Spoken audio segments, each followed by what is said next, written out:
आपण बघत आहात AKP न्यूज मराठी. आपला आवाज आपली ताकद.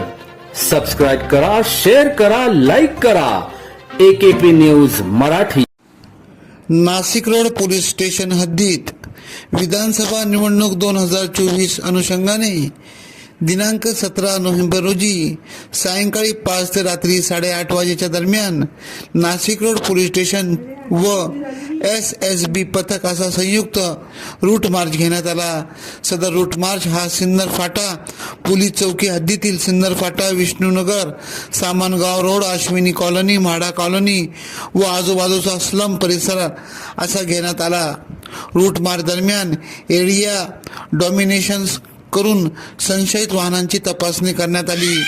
तसेच सदर परिसरात राहणारे नागरिक व महिला यांना सुरक्षिततेबाबत विधानसभा निवडणूक 2024 अनुषंगाने योग्य त्या सूचना देण्यात आल्या.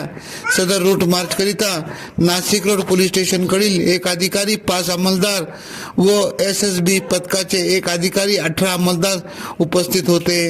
AKP न्यूज साठी ब्युरो चीफ अनवर खान पठाण, नाशिक.